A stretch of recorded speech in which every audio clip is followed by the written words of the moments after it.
With permission, Mr. Speaker, I would like to make a statement on last week's European Council. Before turning to the progress on our negotiations to leave the European Union, let me briefly cover the discussions on Russia, Jerusalem, migration and education.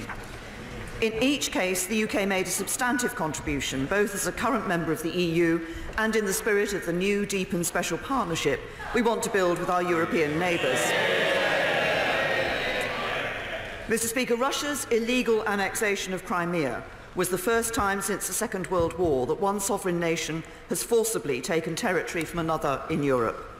Since then, human rights have worsened. Russia has fomented conflict in the Donbass, and the peace process in Ukraine has stalled. As I said at the Lord Mayor's banquet, the UK will do what is necessary to protect ourselves and to work with our allies to do likewise, both now and after we have left the EU. So we were at the forefront of the original call for EU sanctions, and at this Council we agreed to extend those sanctions for a further 6 months. On Jerusalem, I made it clear that we disagree with the United States' decision to move its embassy and recognise Jerusalem as the Israeli capital before a final status agreement. And like our EU partners, we will not be following suit. But it is vital that we continue to work with the United States to encourage them to bring forward proposals that will re-energise the peace process. And this must be based around support for a two-state solution and an acknowledgement that the final status of Jerusalem must be subject to negotiations between the Israelis and Palestinians. On migration, when we leave the European Union, we will be taking back control of our own borders and laws, so we will be free to decide our own approach independently of the EU. But as part of the new partnership we want to build, I made it clear at this Council that we will continue to play our full part in working with the EU on this shared challenge. So we will retain our maritime presence in the Mediterranean for as long as necessary. We will work with Libyan law enforcement to enhance their capability to tackle people smuggling networks, and we will continue to address the root causes of the problem by investing for the long term in education, jobs and services, both in countries of origin and transit. When it comes to education, Mr. Speaker, our world-leading universities remain a highly attractive destination for students from across the EU, while UK students also benefit from studying overseas. UK and EU universities will still want to work together after we leave the EU, and indeed to cooperate with other universities from around the world. We will discuss how to achieve this in the long term as part of the negotiations on our future deep and special partnership. But in the meantime, I was pleased to confirm at this Council that UK students will be able to continue to participate in the Erasmus Student Exchange Programme for at least another 3 years until the end of this budget period. Turning to Brexit, the European Council formally agreed on Friday that sufficient progress has been made to move on to the second stage of negotiations. This is an important step on the road to delivering the smooth and orderly Brexit that people voted for in June last year. And I want to thank Jean-Claude Juncker for his personal efforts and Donald Tusk and my fellow leaders for the constructive way they have approached this process. With Friday's Council, we have now achieved my first priority of a reciprocal agreement on citizens' rights. EU citizens living in the UK will have their rights enshrined in UK law and enforced by British courts, and UK citizens living in the EU will also have their rights protected. Mr. Speaker, we needed both, and that is what we have got, providing vital reassurance to all these citizens and their families in the run-up to Christmas. On the financial settlement, I set out the principles for the House last week, and the negotiations that have brought this settlement down by a substantial amount. Based on reasonable assumptions, the settlement is estimated to stand at between £35 billion and £39 billion in current terms. This is the equivalent of around 4 years of our current budget contribution, around 2 of which we expect will be covered by the implementation period. And it is far removed from some of the figures that had been bandied around. On Northern Ireland, as I set out in detail for the House last week, we have committed to maintain the common travel area with Ireland, to uphold the Belfast Agreement in full, and to avoid a hard border between Northern Ireland and Ireland, while upholding the constitutional and economic integrity of the whole United Kingdom.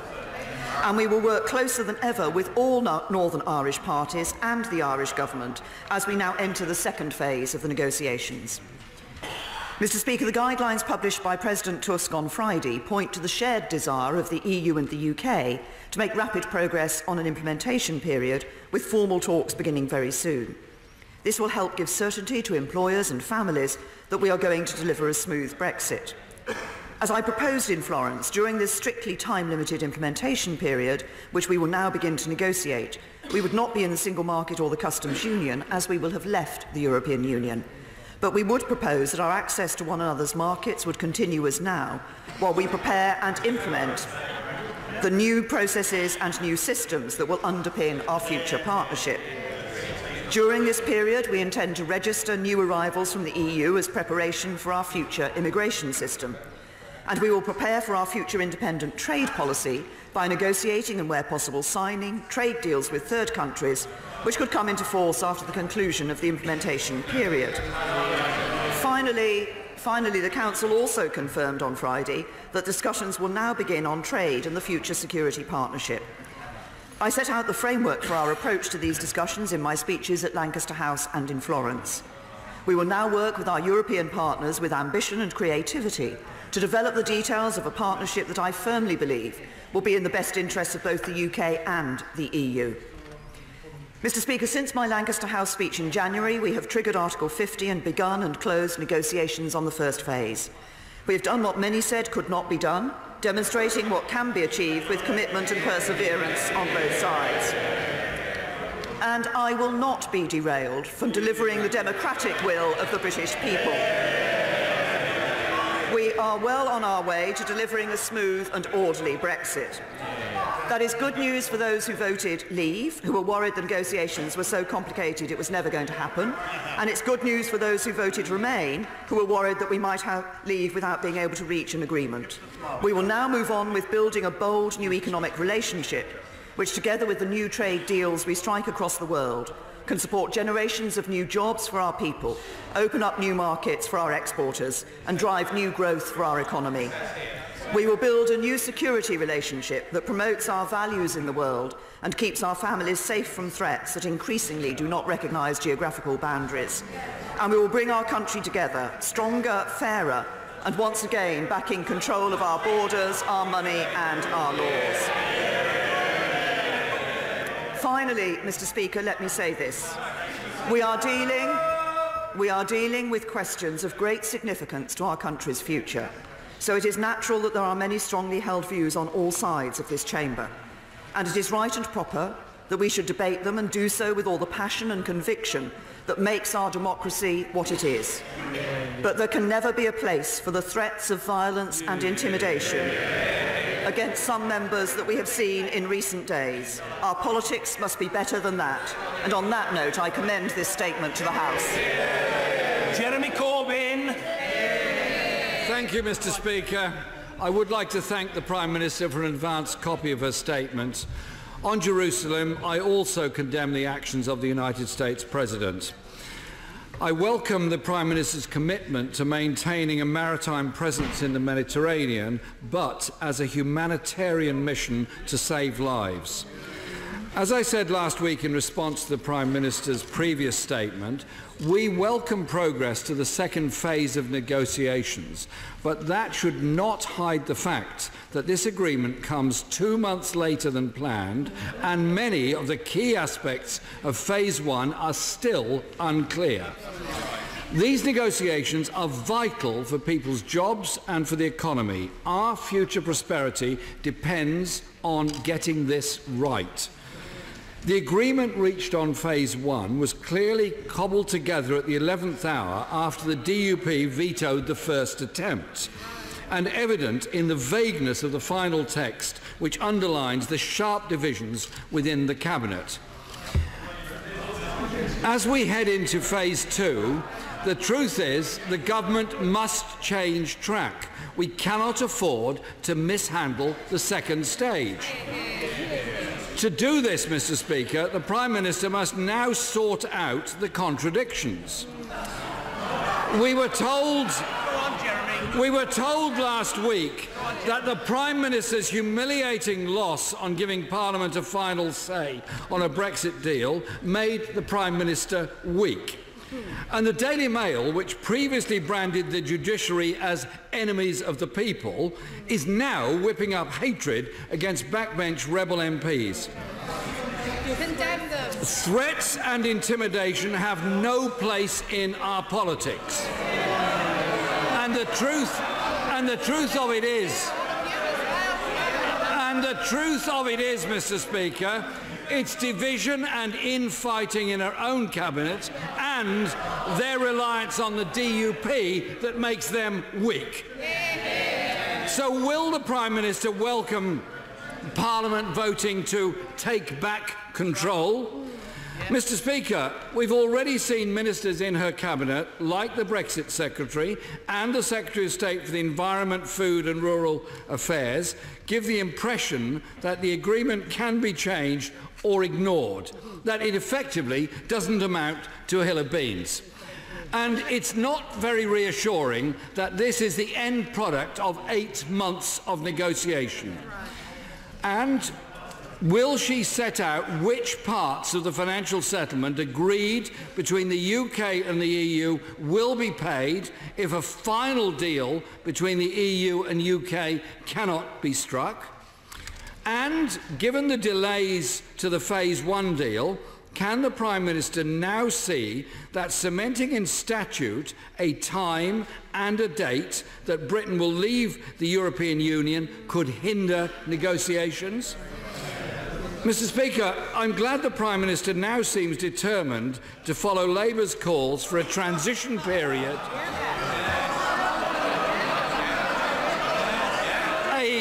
a transition period to create stability. Mr. Speaker, in case they don't want to hear it, I'll repeat the sentence. I'm glad the Prime Minister now seems determined to follow Labour's call for a transition period to create stability as we leave the European Union. It is necessary that we remain in the single market and customs union for a limited period, allowing a smooth transition for British business. However, there was more government confusion on this over the weekend. So will the Prime Minister clarify whether we remain subject to the rules of the single market and the customs union during this transition period? Does she envisage that the UK will also remain as members of the Common Agricultural Policy and Common Fisheries Policy? And can the Prime Minister clarify whether it will be possible under the Phase 1 agreement to sign trade deals during the transition period? Mr. Speaker, there were also worrying reports over the weekend about what some senior cabinet ministers will demand from the Prime Minister to support Phase 1 deal. These demands were reported to include that Britain should leave the Working Time Directive. Can the Prime Minister state now categorically that she will face down this push with some in her cabinet and that Britain will maintain the standards of the Working Time Directive both during a transition period and beyond? Will she also guarantee that this government will not seek to use Brexit to water down any other working or social rights in this country? And will she commit to maintaining access for UK students to the Erasmus programme beyond the current budget period? These are important issues for people's jobs and living standards. And it's becoming clear that many on the government benches want to use Brexit to rip up rights at work, environmental standards, consumer protections, and to deregulate our economy. For many on the benches opposite, Mr. Speaker, Brexit is the chance to make Britain a tax haven for the super rich. Let me be clear, Labour will do everything in our power to stop this.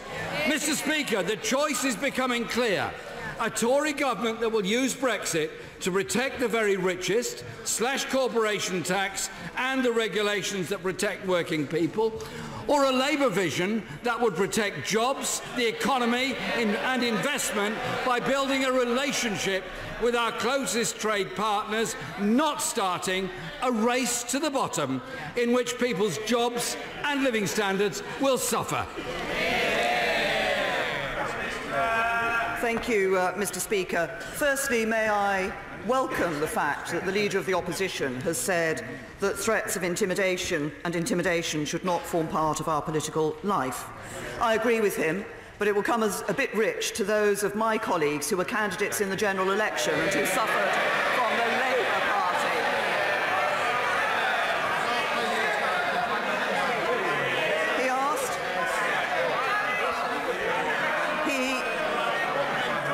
He asked a number of questions in relation to the date of our leaving, to the Phase 1.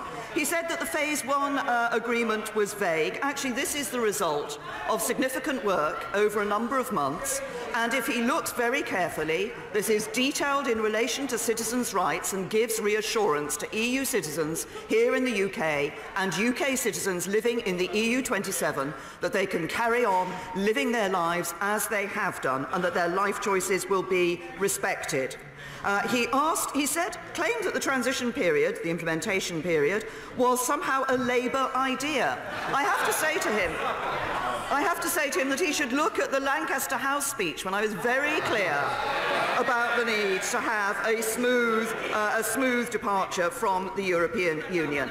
The financial settlement that we agreed in Phase 1 is in the context of agreeing the final deal and the final agreement. He has talked about dates of us leaving. I note, in fact, he said we should have triggered Article 50 the day after the referendum. That would have meant that there would be no time to prepare our negotiating position, and we'd be leaving the EU in 6 months without having done the proper work to make sure it was that smooth and orderly progression, and that we did not disrupt our economy in the ways that he has talked about. He asked me about whether trade deals could be signed. I referred to that in my statement. He asked about the transition period. He asked about the common fisheries policy and the common agricultural policy. We will be leaving the European Union on the 29th of March 2019. We will therefore be leaving the common fisheries policy and the common agricultural policy at that date.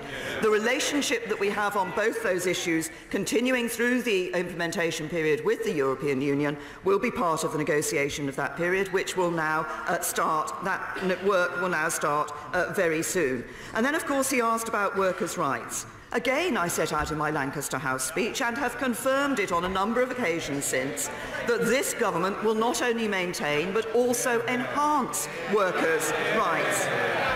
And if he's so worried about workers' rights, why did the Labour Party vote against the very bill that brings workers' rights in the EU into UK law?